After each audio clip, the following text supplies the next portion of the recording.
Welcome, everybody, to another Stream with Purpose podcast. I'm your host, Jeff Russell. It is February 4th, 2026.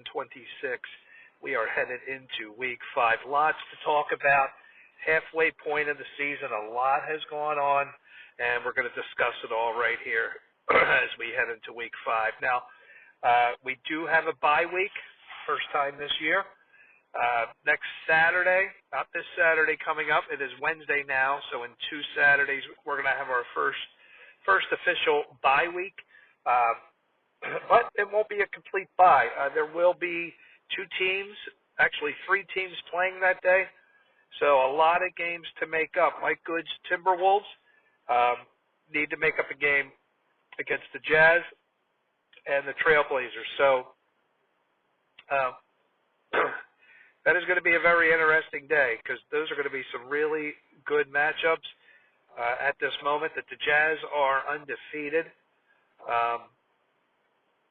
and the Trailblazers are right behind them. So then you got a big, gigantic knot for third place, and Mike Good's Timberwolves suffering that defeat last week puts him in that lump there. But that is going to be a very crucial game. It's a crucial day, I should say. I don't think I'm going to be there.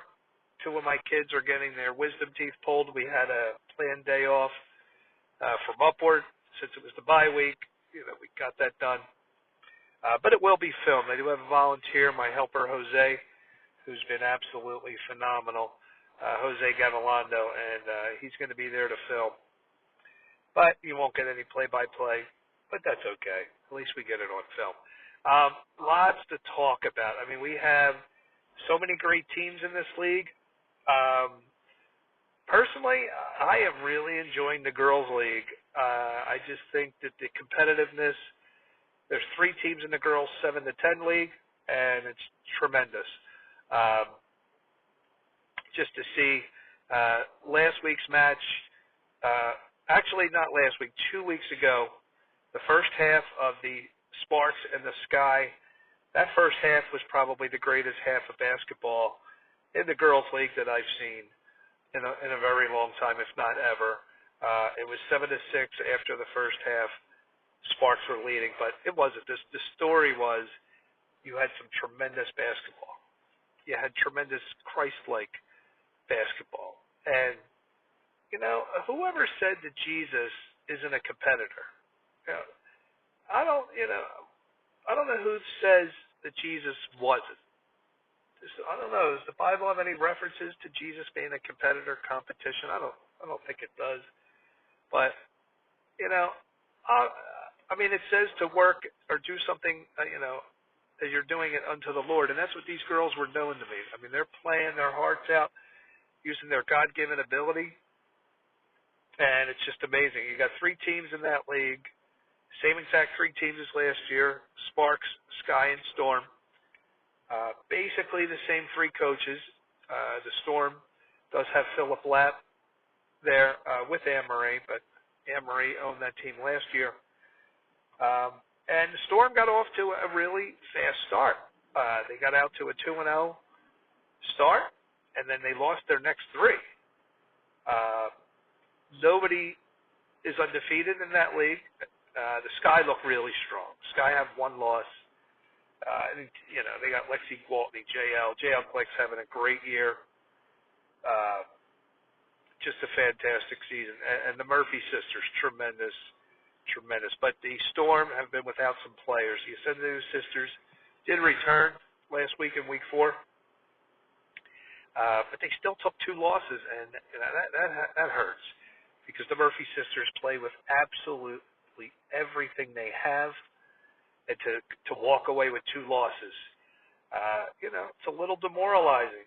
I can see how the girls can.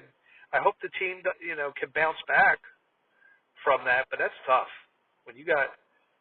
And to me, clearly, the Murphy sisters play so hard that a loss to them really. It hurts. It hurts a lot. I know it hurts other people too, but when you're giving all your effort out there, and honestly, when I look at the Storm, I don't see anybody else playing as hard as they do. You know, I watch the games, and some girls play hard, but nobody. These girls are giving 1,000%. The Murphy sisters. So I know it to take 2 losses in a row, 3 losses in a row, and they were all there. They were both there. So it's going to be interesting to see what strategies change coming into Week 5. The Sparks, my wife's team, they got beat by the Sky, and after the Sparks led that game 7-6 at the half, and into the third quarter they got up 9-8, and then they got smoked from there. It just seems that Doherty's Sky does all their damage to both teams in the fourth quarter. The fourth quarter, they got annihilated. The final was 17-9 after they were up 9-8. And to lose 7, and not even score another basket. They didn't even score a basket in the whole fourth quarter, which is absolutely amazing. You have Avery Good on that team, not to get a point, in a quarter and a half. So I know my wife is going to come out with some kind of game plan. I just don't know what it is. Now let's jump over to the boys. The girls 56. We don't need to talk about the Cardinals 3-0. And they have a much better team. I know at the draft a lot of things had to get changed around because of schedules, but you only got 2 teams in that league. And I'll be shocked if the Cardinals lose a game. Now, who knows? People could not show up, that type of thing, but the Lady Tigers are going to be lucky to win 1 game, in that league. So let's jump over to boys 7-9. Wow. What a league, what a season. Let's talk about the regular season MVP. Right now, I give out 2 awards each year, as most of you know. I give out the regular season MVP, and I give out the championship game MVP, and that's only for the final game. So the regular season MVP, right now it comes down to attendance. I've always said that whoever plays all 7 games is going to have an edge. If 2 guys are tied, and 1 guy played 7 games and 1 guy played 6, the guy with 7 is going to win the award. That's big thing. You miss 1 out of 7 games, it's going to be hard to win the regular season MVP. Can it be done? Yeah, sure, it can be done. But you're going to have to really, really, be well above the guy that's played 7 games. Right now, I got 3 guys that haven't missed a game, and that would be Jake Harding, Dawson Fisher, and TJ Fox. To me, clearly right now, they are the 3 front runners. TJ Fox, unbelievable. Unbelievable what he has done. What he's done for the Celtics. He's doing everything. If you kind of go back, it reminds me of Allen Iverson and the Sixers back in 2001. Where Iverson was just doing everything. Defense, offense, and that's TJ Fox. Now, TJ did have the 1 game. So the Celtics, I think it was week 3. They may have been 0-2, or maybe it was week 2. Anyway, they did start the season 0-2, and Ryan Doherty almost lost that team. And that's going to hurt TJ for the regular season MVP. You could see something went on the court. You saw TJ throw up a shot from half court in the middle of play. You could just see guys were throwing their shirts after the game. And a lot of that was on the coach. And I had a good talk with Doherty about that. And I knew he would come back and save his team, and he did. He addressed it, and boy, the Celtics have, they've been super. 2 super wins in a row. They've been sensational, and TJ Fox has everything to do with that. So I put TJ slightly behind Jake. Jake Harding had a slow half on week 1, and that's about it. After that, he's been tremendous. Jake's playing really hard. He's doing everything. He's shooting, the defense, everything. He's not leaving. And he really, you see shades of his brother, Kai. You see shades of that coming out. You do. And that's exactly, who he's playing like. And Kai's a Hall of Famer. Kai never got to the championship, unfortunately. Kai did win the regular season MVP, 2001. And Jake's well on his way to doing that. Now he's got some competition because Dawson Fisher on the Jazz is playing phenomenal basketball right now. Dawson Fisher's always been a good player. I remember him back on the Golden Knights, winning a game in overtime at the buzzer, which he did travel on that shot, by the way, but they didn't see that. But Dawson's been phenomenal this year, and he's been a great player his whole career. Jake, for the most part, has been really good. I wouldn't say he's been phenomenal. Dawson wasn't phenomenal his whole career. He's been good, and Jake's been good. And this year, they're both playing phenomenal. So they're both neck and neck right now. If they play their last 3 games, is it 4 games left? 3 games, 3 regular season games. It is going to be really tough to pick a regular season MVP. If the 3 of them, and if DJ Fox keeps playing the way he does, it's going to be really, really difficult to pick. Now, if one of them have to miss a game, that'll probably take them out of the race. So, let's talk about the Trailblazers. So, Grant Stoltzfus, who also was in the race for the regular season MVP, unfortunately, he had to miss a game last week, which took him out. But the Trailblazers are strong. I mean, look, I think that the league overall is strong. The Trailblazers, now they got Carter McDowell, I'll say for free or post-draft, but the Celtics got Adrian Weaver post-draft. It was legitimate to me that Carter go to the Trailblazers, and a lot of that's my fault. But Adrian Weaver should have went to the Bulls. He should have went to the Bulls. I think that the Celtics were next in line in the draft, so I believe that's why they were given Adrian Weaver. And I don't know how at the draft Adrian Weaver slipped by everybody. That really is amazing to me. I mean, because I remember seeing his name up there, and it had all zeros. It had all the eval scores were 0. So everybody just assumed that Adrian Weaver was not playing and that he signed up and just quit. It was never told to us. He was on the board, and congratulations to the Celtics. You got a free number 1 first round player. So by all rights, the Celtics, should be the best team on paper. But no, there's a lot of strong teams.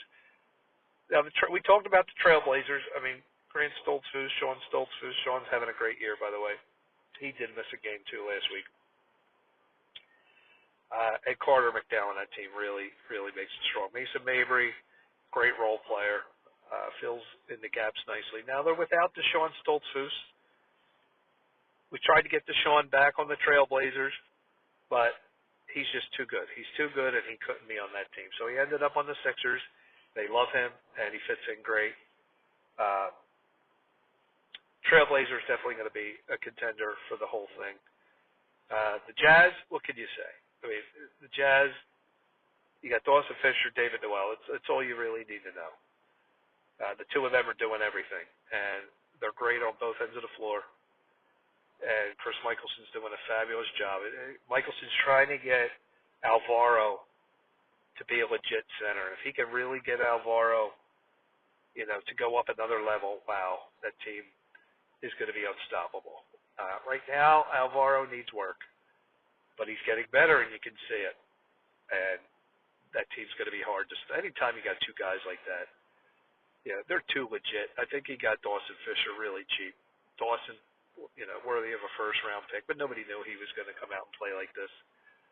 And I think he's 9th grade. I would believe Dawson's 9th grade. I'm not sure. So the Jazz are definitely going to be up there. Trailblazers are going to be up there.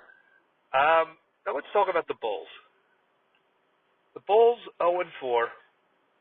Now, I know what everybody's thinking. Okay, last year, both teams that were in the finals started out 0-4, which is pretty amazing. Yeah. The Jazz and the Trailblazers, ironically. And look what they did. They met in the championship. So, do we write the Bulls off? I mean, Quinn Stevenson, what's he going to do? He's got Finn Hertzler. He's got Phoenix Zimmerman. You got Josiah Zook. But for him to contend against these other teams, it's going to be hard. It's going to be really hard. Quinn being a rookie coach at Upward, you got to learn the rules of the game here at Upward, how things work. It's going to be a tough battle for the Bulls. 76ers. Now, you got Chase Gwaltney, of course, any team with him on it. It's going to absolutely be a contender. But, you got two great basketball minds, Chick Coles and Dan Gwaltney. So you could never count the Sixers out by no stretch of the imagination. I know they love Deshaun Stoltzfus on that team, and he's a great addition. No more Philip Umbell. They had Philip last year. So, really, it's all going to come down to Chase Gwaltney. Chase is the nucleus of that team. And, he's going to have to do it all. He's going to have to do it all. They really don't have a big man per se, somebody to feed the ball into. I'm going to call Nicholas Roberts a power forward from what I've seen. Now, I will say this, that Nicholas Roberts, without Chase there, did play more of a big man role, a big role. But right now, from what I've seen, they've been treating him as a power forward. I don't know. Are they going to convert him into a full-time big? Get him down low? I would love to see it. But what I think it is, I think it's Nicholas. I think Nicholas sees himself as a forward. Because that's what he's been, his upward. He's played it upward several years now. He played for Ryan Doherty. And he's never been a big. But now he's gotten tall enough. He definitely hit a growth spurt since last year. And he's got to change his mindset. He's got to learn to post up and get under there. I mean, when they played the Heat, he didn't even challenge Jake Harden. And there's times, and I think that goes back to Nicholas's mindset. And he's got to challenge Jake, and he's got to become the big. He's got to put himself, he's got to be like a pit bull, and that's his home. And right now, I don't see the mentality there. Now, of course, with two great basketball minds, that could change come championship Saturday. Now, if Nicholas Roberts does become a legit big, and, it's going to be really, really interesting. The sky's the limit for that team. But Nicholas had a great game last game. He did, but they had to tell Chase to chill out in the second half. It was getting a blowout. The Thunder. Now, the Thunder, I can't believe they have 2 wins. Both of their wins were with Jude Lapp present, and both of their losses, of course, Jude was not there. Just put a cape around him. Put a cape around him because he's like Superman out there. Jude Lapp is absolutely amazing. I don't know what else to say. It's like he's got this team, and he is the man. He is the man. If Jude is there, anything can happen. So it's as simple as that. Can Jude take them all the way? Wow. I think it's going to take more than him.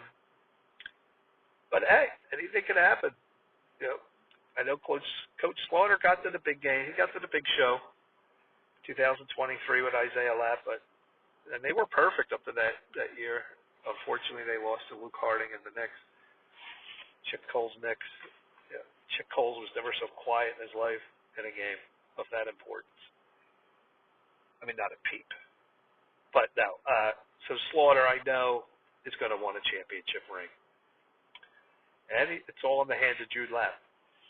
And my goodness, what he does is just incredible. So who else? I mean, so we're at week 4. The Jazz right now sitting at the top of the leaderboard, all smiles. Now, I know I didn't talk about all the teams. I know you got the Heat and the Hardings, of course, and there's other teams. But right now, this is wide open. This is wide open. And I'm pretty much counting all the teams in except the Bulls.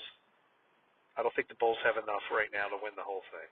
Hey, I hope Quinn Stevenson makes me look bad on that, but he probably would agree with me.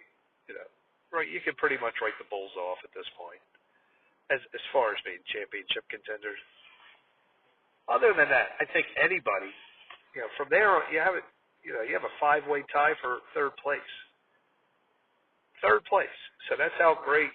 The whole season is so competitive. And a lot of that is to do with the eval process. So this was the first year that we filmed the eval process, which is great. Coaches got a deeper look at players. There's going to be changes next year, improvements. One thing is I didn't have a list of players' names in front of me. No list. Everything I did at the eval was off the top of my head, just from people I recognize. I didn't have players' names. I didn't know who was who. So I just had to shout out numbers and give my opinion. But it helped. It absolutely helped. You can see at the draft, especially when you get to the later rounds of the draft, that's where the eval videos really come into play. When you get down into the bottom half of the draft, that's where those guys are the ones that round out a team, and make a team.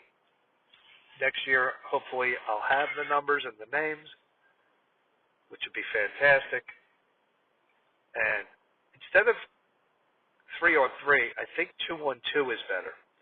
Because I noticed with 3-on-3, a lot of the players were being passive, and they were just passing the ball off.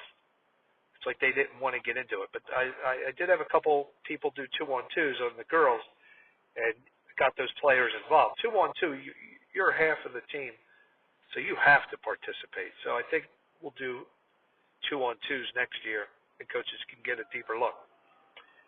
For those of you who don't know, this year I started my own organization called Stream with Purpose.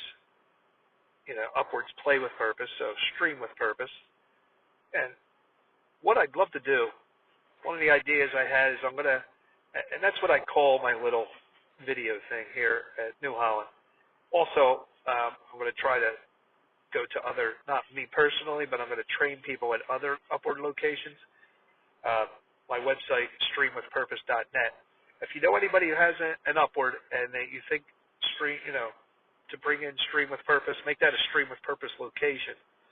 With the video and the announcing, they got to provide me a volunteer, and then I'll train that person, tell them everything they need to know, what to do, what to buy, what equipment, and all that, and then they can become a Stream with Purpose location. If you know anybody at another Upward for that, have them get in touch with me. They can just go to the website and see more, streamwithpurpose.net.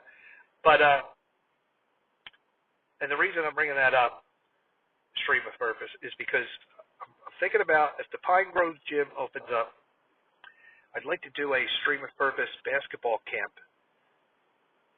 or maybe we'll call it an eval camp, like a month before Upward starts, and really let coaches get a great look at the talent, to film it, to put it on YouTube, and maybe have a month-long camp where they start working on drills, and then I can give the name out, and coaches can really see, I'll kind of tie it into, hey, if you plan on playing New Holland Upward, come to the Stream with Purpose, basketball camp or eval camp. That's what we'll do. We'll call it eval. So it's just like a longer eval version. It's just something I'm throwing around as an idea. And then to get that online. I'd like to do that upward starts, in January. I'd like to do that before the basketball season starts for the boys and girls of the high school. So probably August, maybe. Another thing, I really wish that the upward season would start after the high school, middle school basketball seasons. I would love that. I don't see any reason why. So many good things, so many good reasons that you wouldn't have to deal with the weather, snow. If we had the season run March and April, you don't have to contend with basketball practice anymore, which is very frustrating for me and a lot of parents. And we're missing a lot of players because of it. I mean, if you have baseball and all that, okay, fine. But the number of basketball players that you're going to gain is going to outweigh, if you look at the players we're losing because of basketball practice, you're going to lose like less than half that for baseball practice, whatever sport is going on. But anyway, that request got denied. Another good news, I am getting new equipment either this week or next week. They actually gave it to me, but it wasn't ready. I got a new supercomputer, and I had to take it back today. So I grabbed it a little too early. I thought it was ready, and it wasn't, but it was there. And the one guy saw the name on it. Oh, he said, go ahead and take it. I guess it's for you. But it wasn't ready. But that's good news. So hopefully the crashes will be done. Another thing, Brian Conroy is going out of his way. Next week I'll be going to Garden Spot High School at 12 o'clock in the afternoon to meet with the audiovisual team. And they're going to try to set me up with Wi-Fi connection that will allow streaming. So right now we can get on the Wi-Fi, but they got live streaming blocked. So I'm going to work with that team. So kudos to Brian Conroy for thinking about Championship Saturday. Now, I did make the request to change Championship Saturday. I made the request. And Conroy is not for it. He's not for it. I only want the championship games on Championship Saturday. I don't want it to be a triathlon. I'm not looking for that. This isn't a boot camp. Who's in the best condition? That's not what basketball is. The NBA, I know a lot of people love the tournament style. I get it, and I understand it. But games are not getting its true outcome because of it. What Lexi Zentner had to pull herself out of the championship game because, less than a half hour before that game, she was in a dog fight with the Huskies. And I mean, it went down to the last shot of the game, and she played her heart out. And for girls like the Murphy girls and Lexi Zentner to play with everything they have, to play a back-to-back game or even 3 games of that pace, Lexi Gwaltney's got that coming up this weekend on Saturday. She's going to be playing 3 games. It's not a triathlon. This is basketball. I want to see the best basketball. I don't want to see the best cardio marathon runner. I'm there to see the best talent.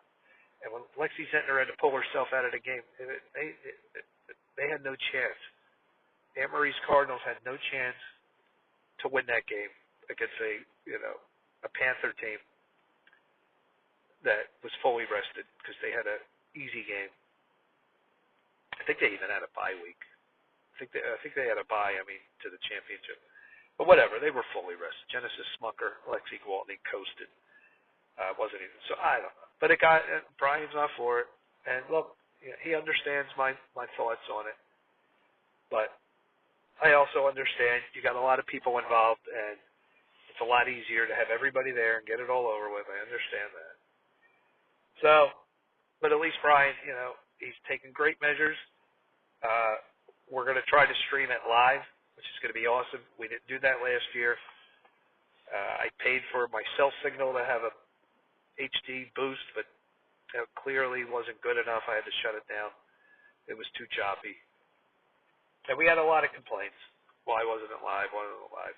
So this year, Lord willing, let's just hope that the Wi-Fi signal's good enough to get a good picture. Uh, this Thursday, 12 o'clock noon, next Thursday, I'll be there. Not tomorrow.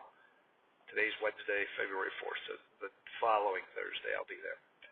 And then we have our first bye week. I absolutely love the idea of a bye week. I think it's phenomenal that Darren did that. I'm wondering if that's because Valentine's Day fell on the Saturday the 14th. But I think it's a great idea. Great idea. Let's everybody get rested. Let's me get caught up on what I'm doing on the video editing. Gives me a break. You know, it's very, very stressful on me. Yeah, so I'm really thrilled about the bye week. And I don't think, hey, it's a great time to make up games, and that's what they're doing. They're making up some games. I know the boys 5th and 6th making up some games too. So that's about it right now for this podcast. We are in the midpoint of the season, and I think it's wide open. I think other than counting the Bulls out, I don't think there's any other guarantees. Anybody can win this. Anybody. I won't be shocked if you told me any of the teams are going to win this. I mean, they're all so good, and they all have great talented players on there. And, I just think it's absolutely incredible. And that's the boys and the girls. The girls 7 to 10. Anybody's going to win that. I'd love to see. I would love to see Joseph Martell win that championship game. To lose all the games and then go up in the girls' 5th and 6th and win the championship. Anything can happen in one game, especially if somebody doesn't show up. Would love to see that. I am a little disappointed, though, in the girls' 5th and 6th that we've dropped from 4 teams to 2. And I don't know why. I really don't know why. And if anybody has any insight to that, please let me know. I'm hoping that it's not me. I'm hoping it's not the video. I hope it's not bothering girls that they're on video and that's why they're not playing. I don't think it is. But if anybody knows, please let me know. All right, guys, we're going to wrap it up for this podcast. I'll try to do one podcast a week. No promises. We'll definitely do another one before Championship Saturday. And I'd love to hear your thoughts and comments. All right, everybody. Thank you for watching this Stream with Purpose podcast.